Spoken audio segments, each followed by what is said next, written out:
আমি বলি আমরা দুইজন মানে আপনি আর আমি কি দুইটা আলাদা দুনিয়াতে বাস করি? এনসিপির কি সব জায়গায় নিয়ন্ত্রণ আছে? সিপির পরিচয় দিয়ে স্থানীয় পর্যায়ে বহু লোক বহুভাবে চাঁদাবাজি করছে, বহু লোক বহুভাবে এনসিপির পরিচয় দিয়ে, সমন্বয় পরিচয় দিয়ে, আহ্বায়ক পরিচয় দিয়ে বহু লোক বহুভাবে চাঁদাবাজি করছে। আপনারা 5 স্টার হোটেলে ইফতারি কোথায় করলেন, কে আপনাদের চাঁদা দিল সেই সেটা আপনারা বিবৃতিতে জানান নাই। আপনারা রূপায়ণটার মধ্যে 2টা বিল্ডিং ভাড়া করে কেমনে থাকতেছেন আপনারা এই 8 মাসে, এটা আপনারা এটা জবাব দিতে পারেন নাই।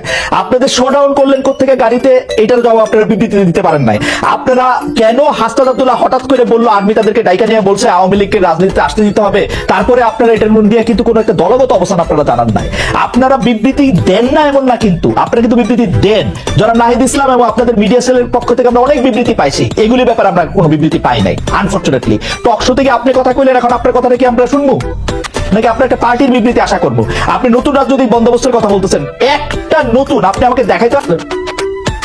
আচ্ছা খালেদ ভাই, বিবৃতি দিয়ে যদি এসব অপসংস্কৃতি বা এসব ব্যাপার থেকে মুক্ত হওয়া যেত তাহলে বোধহয় বিবৃতি দেওয়া হতো। আমরা কোন কোন বিষয়ে বিবৃতি দিয়েছি আপনি নিশ্চয়ই সেটা যেহেতু খেয়াল করেছেন, আপনি খেয়াল করে থাকবেন। এইসব ব্যাপারগুলা বিবৃতি দিয়ে দায়সারা ভাবে ফেরানো যাবে না, এগুলোকে জনগণের কাছে পরিষ্কার করতে হবে। এবং অর্থনৈতিক স্বচ্ছতা আমাদের রাজনৈতিক দল জন্ম নেওয়ার আগে থেকে আমাদের অন্যতম প্রায়োরিটি।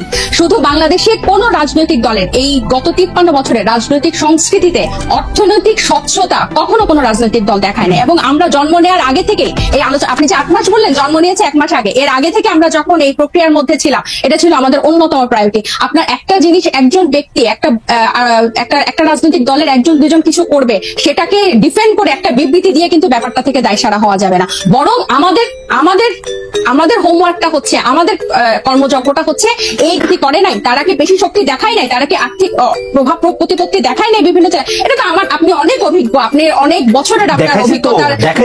আমি বলি, আমাকে শেষ করতে দেন যে এখন এটা থেকে আমরা ডিফারেন্ট কিভাবে হব, যে এগুলোকে আমাদেরকে চেক করতে হবে। বিবৃতি দিয়ে কিন্তু এখান থেকে দায়সারা ভাবে আমরা মুক্তি পেতে পারবো না, এগুলোকে আমাদের অ্যাড্রেস করতে হবে, এগুলোকে ফ্লেক্সিবল করতে হবে, কিভাবে জনগণের কাছে পৌঁছানো যায়। এবং এই ইফতারের কথা এবং রূপায়ণ টাওয়ারের অর্থের কথা আমরা বারবার বলেছি, সেটা টকশো অন্যতম মাধ্যম বাংলাদেশের।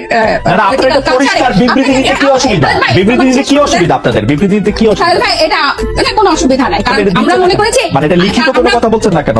নাহিদ ইসলাম স্বাক্ষরিত একটি বিবৃতি এরকম যে আমরা রূপায়ণ টাওয়ারের টাকাটাও জায়গা থেকে পাই, একটু বলতে অসুবিধা কোথায়? আপনি কি মনে করেন যে বাংলাদেশের যে দমন পীড়নের কালচার এই বিগত দশকগুলাতে ছিল, আপনাদের টাকা দিলে তারা দমন পীড়নের সম্মুখীন হবে? আপনি আমাকে কথা শেষই করতে দিচ্ছেন না। সৃষ্টি করে রেখেছে একটা সামান্য ফেসবুকে একটা কথা লিখলে সেখানে যেভাবে আমাদেরকে অ্যাটাক করা হয়, সেখানে আপনি মনে করেন যে আমরা আমাদেরকে ইনভেস্ট করে তার নাম প্রকাশ করব? আর শুধু কি একটা রাজনৈতিক দল, শুধু এনসিপি? আমার খুব আশা যে আপনি আপনার কথা নিজেও শুনতে পাবেন এক সময়। আমার মনে হয় যে আপনি নিজেও হয়তো শুনবেন যে আপনি আসলে কি বলতেছেন। এইটা আমার একটা আশা, আমার একটা আশা। আপনি অন্যান্য রাজনৈতিক দলের যে অর্থ মানে ডোনেশন, এটা কি এই মুহূর্তে আমরা বারবার বলতেছি যে আমরা যেভাবে ক্রাউড ফান্ডিং করব বা যেভাবে আমাদের ক্রাউড ডোনেশন কালেক্ট করব, এটা স্পষ্ট একটা মাধ্যমে আমরা ট্রান্সপারেন্সির মাধ্যমে ফিনান্সিয়াল পলিসির মাধ্যমে দেখব। আপনি তো উন্নত দেশে থাকেন, ওখানে পলিটিক্যাল পার্টিগুলাতে কিভাবে মেইনটেইন হয়, সেখানে কিভাবে মেইনটেইন পরিষ্কার। আমরা কি এটা একটা অ্যাডপ্ট করতে পারি না? আপনি কি জানেন না যে জো বাইডেনের তখন পারবেন, এখন পারতেছেন না কেন? তখন পারবেন, এখন পারতেছেন না। শুরু থেকে এটা কইরা নিলেন না কেন? যেমন আমি পলিটিক্যাল পার্টি করলে আগে ঠিক করতাম যে তাজনুবা আমাকে 5 টাকা চাঁদা দিয়েছে, সেটা আগে দেখাই দিতাম।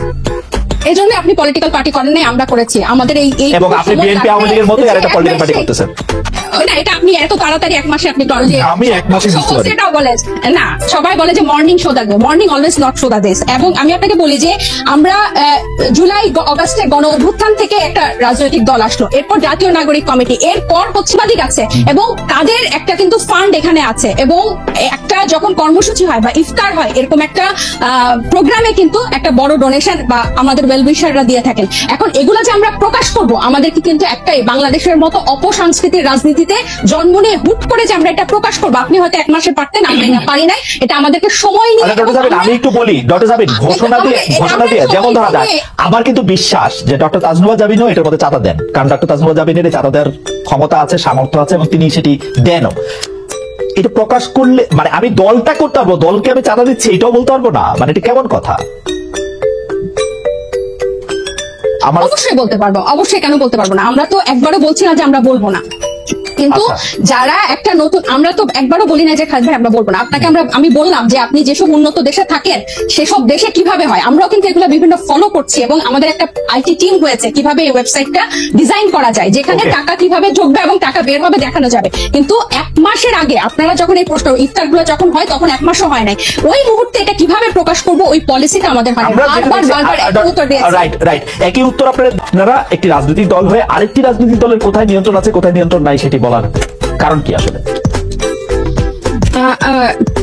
কিছুদিন আগে প্রথম আলোর একটা জরিপ আমি একটু দৃষ্টি আকর্ষণ করতে চাই, যেখানে 7ই আগস্ট 2024 থেকে 31শে মার্চ 2025 পর্যন্ত একটা রিপোর্ট প্রকাশিত হয়েছিল বিএনপি এবং তার সহযোগী অঙ্গ সংগঠনের অপরাধের একটা তালিকা, যেখানে আর্থিক এবং মৌখিক সহিংসতা মানে হুমকি, চাঁদাবাজি, এটা ছিল 372টা, এবং শারীরিক সহিংসতার রেকর্ড ছিল মানে মারামারি, সংঘর্ষ, সেটা ছিল 488টা, এবং মৃত্যু 70টা।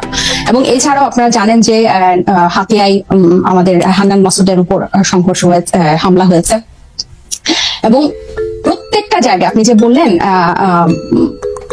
এনসিপির অসংখ্য প্রতিনিধি করছে, আমাদের কিন্তু এনসিপির একটা আহ্বায়ক কমিটি ছাড়া আর কোনো জায়গায়, আমাদের নাগরিক কমিটির বিভিন্ন কমিটি ছিল, কিন্তু এনসিপির কোনো জায়গায় এখনো কোনো প্রতিনিধি দেওয়া হয় নাই বা কমিটি দেওয়া হয় নাই। তো যারা অপরাধ করছেন বা যারা এই নাম ভাঙিয়ে সমন্বয়ক নাম, কোন রকম তদন্ত করতেছেন না, আপনারা বলতেছেন যে আমরা খালেদ ভাই গত এই ঈদের আগে এই সার্ভিসের ব্যাপারটা নিয়ে মনে হয় আমরা যে কয়টা গণমাধ্যমের সাথে কথা বলেছি, টকশোতে গিয়েছি, প্রতিনিয়ত এটা নিয়ে কথা বলেছি এবং এটার প্রশ্ন জবাবদিহি আনুষ্ঠানিক বিবৃতি দিয়েছেন, এনসিপি আনুষ্ঠানিক বিবৃতি দিয়েছে। আমাকে শেষ করতে দেন, জি, আপনি শেষ করেন। যেখানে যে মানে আমাদের তো শুধু একজন তারেক রহমান নাই যে যিনি কথা বললে ওই কথাটাই মানে বেদবাক্য হবে। আমরা সবাই কিন্তু এখানে যেহেতু এটা একটা কালেকটিভ নেতৃত্বের একটা দল এবং সবাই আমরা বিভিন্ন জায়গায় কথা বলছি, গণমাধ্যমের সাথে কথা বলছি, আমরা বারবার বলেছি যে এই তারা যে পাল্টাপাল্টি বক্তব্য দিয়েছে ফেসবুকে, এটা সম্পূর্ণ তাদের ব্যক্তিগত একটা পোস্ট এবং তারা সেভাবে সেটা হ্যান্ডেল করেছে। আমি আরো বলি যে আপনি আমাকে যে কথাটা শেষ করতে দিলেন না, তো এই যে বিভিন্ন জায়গায় যে তাদের এই সহিংসতা এবং তাদের যে স্থানীয় পর্যায়ে নিয়ন্ত্রণ নাই, এটা স্বয়ং তাদের দলের যে তারেক রহমান সাহেব, উনি নিজেও কিছুদিন আগে, এই 2-1 দিন আগে, ঈদের আগে একটা বক্তব্যে বলেছেন যে যারা এরকম করছেন তাদেরকে উনি ডিজন করেন বা টানতে পারেন না। তো এটা প্রমাণিত যে তাদের স্থানীয় পর্যায়ে তাদের ইয়াটা নাই, কন্ট্রোলটা নাই, এবং নিজে উনি এই কথা স্বীকার করেছেন। আর আমাদের দলের সাথে যে আপনারা বিএনপির তুলনা করছেন, এটা এই কারণে আমি বলবো যে আমরা এখনো সাংগঠনিক ভাবে ওভাবে বিস্তার লাভ করি নাই। নতুন একটা রাজনৈতিক দলে অনেকেই কিন্তু শেল্টার নিতে চাইবে বা নাম ভাঙিয়ে এটা করতে চাইবে, কারণ এই যে এইগুলো কিন্তু এই 1 মাস আগে আমরা এসে নতুন করে তৈরি করি নাই, বরং এই পুরনো রাজনৈতিক অপসংস্কৃতির মধ্যে